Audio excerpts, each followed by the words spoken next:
A recent scare from Supertech on repayment default has proven to be the last straw off the camel's back for Indiabulls Housing Finance. The NBFC, which had clearly been investors' favourite through the better half of 2018, has seen some deep cuts since last August, and the sell-off has only intensified last week. Both Supertech and Indiabulls Housing Finance have since clarified that the repayment has been covered and the exposure is backed by assets. But are there more cobwebs in the cupboard that may keep coming out from time to time? Let's post all of these questions to the Deputy Managing Director of Indiabulls Housing Finance, Ashwini Kumar. Hooda is joining in right now. Mr. Hooda, thanks very much for taking out the time. Even if you were to probably, keep the Supertech issue aside, where the clarification has come in that they have serviced all of their loans and there's no particular default on that front, just comment on the total exposure that you have towards developers and how is it looking right now in terms of whether or not you are getting a timely service, and what's the recourse or the fallback in terms of getting the money back, if at all there is a default. So Indiabulls Housing has been in business of lending to developers for last 10 years. And we have been growing this portfolio very slowly at around 12 to 16% growth rate. The total exposure of Indiabulls Housing to its developer book is around 20% of its loans, which is around 25,000 crore. But almost 70% of this, which is 18,000 crore, are covered by lease rental discounting, which is ready commercial building, throwing rent from AAA tenants, MNCs, and blue chip Indian corporates. So this is a very safe,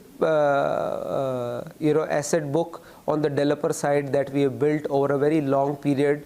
Most of our developers have a history of 6 to 9 years with us, where we funded multiple assets of these developers, and assets have come back thrice or four times. Very few new relationship. All new relationship typically are backed by lease rental discounting. So I have no concern around any of my portfolio. We've shared top 25 developers exposure with all our debt partners in the marketplace, the banks, the mutual funds, and none of these developers is in any kind of stress as far as our repayment is concerned. Yes, large developers have 5-10 projects simultaneously going, and 1-2 of those projects could face some issues. Largely, most of the time, it is legal and technical, either permissions from the government or some kind of a technical problem comes, which delays these projects. But none of our project is delayed, as the way we select these projects are with very good understanding of underlying dynamics and title of the property. Right. So just if you could highlight for us, out of this 25,000 crores, who are your top 5 developer loans going to? So I would not discuss the names here, but I can give you a color of top 5 developers. The largest developer has, the most prime BKC building with us, which throws more than 18 crore of rent. The second largest and the third largest have their marqueest of rental asset. One is one of the most successful mall in Bangalore. One is office premises where biggest consulting firm of the world is headquartered. So these are, you would see our top 5, all 5 are covered by rental. So in top 5, we do not have a single pure construction finance proposal, and that has been the thinking of the group, that any largest exposure needs to be covered by lease rental, as we don't have ability to take project finance risk. Project finance risk for most of the exposures are like 20-30% of total exposure. So even if project gets stalled, we can look at the rental property to pay off the entire exposure. That's how the portfolio is built. Right. So obviously, in an earlier statement, you've highlighted that none of these developers you're solely lending to. So they have other NBFCs also loaning to them. But in terms of the mortgages that they've placed with you and the rental leasing that you're talking about, is that exclusively to you, or there could be a possibility that there could be a dual mortgage on the same property? So none of our asset bearing one construction finance asset, we share any charge with any other lender on our assets. These assets are only and only mortgaged to us. We are the sole lender to that SPV, to that asset, and no way it is ring-fenced asset. It can't be touched by other lenders to the group in any form and manner. Mr. Hooda, just one small follow-up. What about project financing that you would be doing on non-rental properties? So let's say we have among these 25 exposures, around 5 exposures which are pure construction finance. The way we look at those construction finance exposure is they have to be with good sale velocity. So for example, 3 of these projects are in Mumbai suburbs, one is in Andheri, one is in Malad, for example. These are in their micro markets, the most successful project where 70% of the project is already sold. You know, to give you a perspective, in both these locations where property price is 15,000 rupees and the construction cost is 3,500 rupees a square foot, if you've sold 70% of the project, the construction cost is only 20% of the project GDV, gross development value. So you are able to fund such project even with sales of 45-50%. At 70%, you're throwing so much cash that you're paying down your construction finance loan down very well as you're doing full construction at a good pace. So we fund in construction finance typically project which are city-centric, where construction cost is a fraction of the total selling rate, and then even if the project sells 40-45%, that project is self-sufficient to complete the project and pay back our loan. The first right on that, you say? Even if the project is sold only half, you have the first right towards the monies that come in? Yeah. Okay. Okay. Yeah, it will be servicing both the project, because see, project is essential, so it will pay back just by 50% sale. It will be able to finish the project and pay back my loan. Both he'll be able to do. The fear, Mr. Hooda, I presume, and I don't know what, I mean, there has to be a reason why, you know, the stocks in your industry, not just Indiabulls Housing Finance, some of the other mighty peers of yours as well have come off. There's a reason why some of these fund managers would be selling off these stocks. Would be wondering as to what your communication with them is about, as to what are the concerns that they are expressing. But I think one fear, Mr. Hooda, is about the unknown, about not what's happening right now. A super tech may be able to service its loan right now. Some of the other players who might be able to do the servicing right now, but might not be able to do it 6 months down the line. How high is that probability that some of the mid-sized players to which companies like you and some of the others have lent project finance to would turn sour because of falling rates, because of inability to sell projects, or maybe because of inability to complete projects, because NBFCs are not forwarding money to builders? That is a known fact. Builders are not getting monies right now from NBFCs.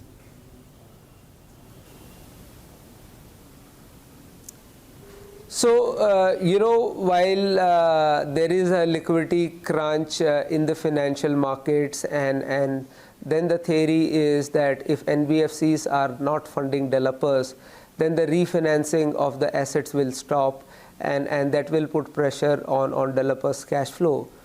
Well, that is the case more for early stage projects or new project launches if they will not get funding. But for mature projects which are largely getting money from already sold areas, which is servicing their projects, I do not see any issue as far as their ability to complete their project and pay down their debts. Also, for a player like us, where 7,000-8,000 crore of assets are not covered by rental and are pure construction finance exposed, I don't see how the stress could be more than 1,500 crore, even if you assume 20% of the assets really get stuck. We are talking about 1,500 crore, but we are carrying 1,050 crore of provision, floating provision, to take care of any eventuality.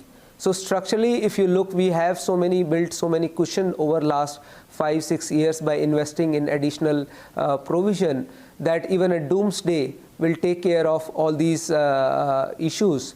So I don't really see that apart from liquidity concern, the asset concerns are any big thing for us specifically. And by and large, market also, I believe developers, unless they've quickly built up that portfolio and early stage portfolio at that, there could be some issues.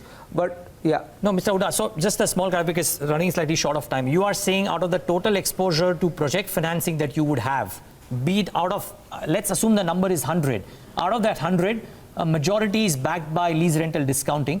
And of the one that is pure project financing, you do not believe that more than 1,000 crores is the number that I heard you say is at early stage financing or small developer financing. Everything else is mature developer financing, mature project financing or large developer financing, which to your mind will not under any circumstance face any issues of cash flows or repayment. Am I correct? Yeah, so I'm building a stress case scenario, not that Yes. I have these 1,500 crore worth of projects which will underperform, but that is the worst case scenario, and for that I already have provisions on my balance sheet.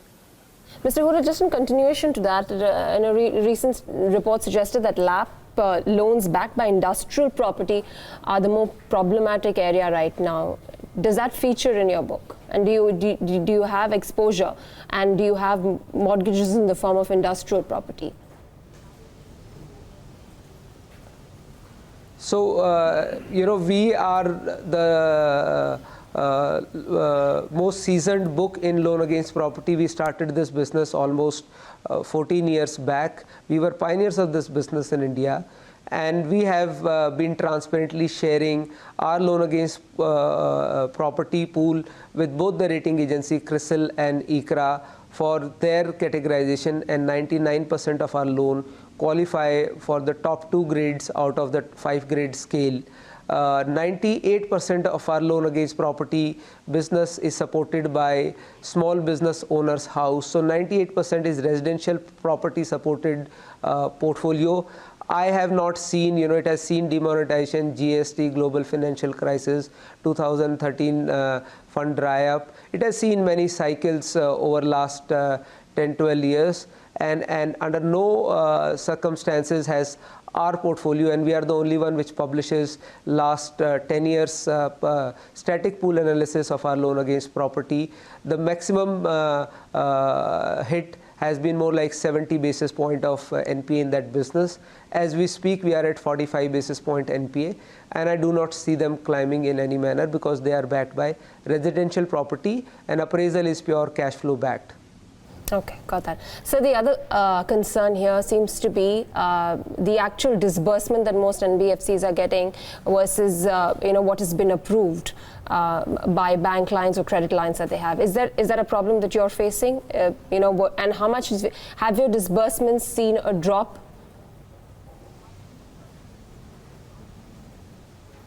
So clearly, when liquidity is tight, the liability side will have some difficulty in arranging liabilities. Having said that, we already have securitization as a big tool that we are selling down almost 7,000-8,000 crore of assets. We had planned more like 4,000 crore this quarter, but we've already tied up 8,000 crore of securitization, and of that 4,000 crore will come in within this month.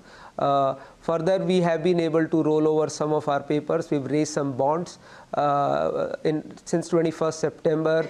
when the concern started, we've raised almost 3,500 crore of funds from the money market, banks, mutual fund, insurance companies. So we are hopeful that because of our huge liquidity we carry on our balance sheet, where we have more than 21,000 crore of cash, it gives a lot of comfort to our liability investors. Banks are warming up after RBI gave them a signal last week that they can lend to non-banks, and it will qualify for their high quality liquidity coverage ratio. Government is watching the situation. There are a lot of small non-banks which may be finding it difficult to raise because of their lower rating. Government definitely will not let non-bank companies default in the marketplace, because that has a contagion risk for the entire financial system and economy as a whole. So I believe liquidity should be supported going forward in few weeks. Mr. Hooda, I just want to come in here. You've already sold, and then sticking to how much liquidity you have in the system. You've already sold about 5,000 odd crores in terms of your loan portfolio. What's the target for this year? Are you going to sell more? So we've sold 5,000 crores so far in first 2 quarters. The target for the year was between 13 and 15,000 crore. My sense is we would ending up selling more like 20,000 crore for the year, of which 8,000 crore will be sold in this quarter itself. Couple of queries, Mr. Hooda, a bit of a rapid fire. Have you upped the rates on LAP loans to builders in the fear of higher defaults? Not so rates have gone up because our costs have gone up. The new liquidity will come at a higher cost. So we have passed on that. You would have noticed that home loan customers rate increase has been 20 basis point, whereas loan against property customers increase has been 1%. Blended, it will match our increase in the marketplace interest cost. So we are a pure pass-through rate, interest rate. So and whatever increase happens, we pass through our customers. So LAP rates have gone up by what, 100 basis points, you're saying, to builders? Yes. Yeah. Okay. LAP, no, loan against property. Those loan are against property, yeah. And that continues. Loan against homes. That system continues as before. You're not scaling down your LAP exposure, or are you? No, absolutely no. Okay. Our LAP portfolio is very stable. It has exit cost of 3 to 5%. So, and it's a temporary. I mean, things normalize in 3-6 months. The rates will come down. So people understand it's a floating rate product. When interest rate go up because of system tightness, they'll come back also. Okay. My last question, and that's regards to Oak North. Now, what's the status there? Are you looking indeed to sell off a part of that stake? And has the valuation moved up almost 100% in 7 months? So the last transaction that has happened, somebody bought 4.3% stake for $100 million. So that puts our residual stake of 19%, almost $500 million, which is 3,700 crore. Yes, it has moved almost. SoftBank is looking at, there was a news I saw last Saturday that SoftBank is looking at kind of $1 billion, of which 500 million primary infusion and 500 million for buying out other stakes. So and that will be slightly better valuation. So we are very hopeful that around number of $500 million or more will be our stakes worth, and that should add a huge number to our already good capital base. You close this transaction, you're saying? No, so we are not selling it as yet. So our valuation has gone up to, let's say, 3,700 crore. And then when SoftBank puts it, will be around 4,000 crore. Mr. Hooda, so the we reason can sell. Mr. Hooda, the reason I asked you this question was there's a report that you are looking to sell a part of that stake. Are you? That will depend, situation at that point in time. If we need that capital, we will sell. We have 24% capital adequacy. There is no constraint. But if we are getting a good exit and the business needs it, let's say there are a lot of opportunity to buy a smaller housing finance company, which we find good fit, or some other opportunity, we may, sell part or full of that stake. Just one last question. It's a two-part question, probably unrelated. But one, from a shareholder perspective, do you think you'll be able to sustain an ROE of 28%? And the second, is there any scrutiny currently that's happening on the regulatory front from NHB in terms of review of your books as well? So ROEs is a function of the business that we are able to do. Right now we are in wait and watch mode, but we have guided the market that assuming decent liquidity, we should be able to continue to grow both our book and profit in excess of 20%. And in that case, definitely the ROEs will be maintained.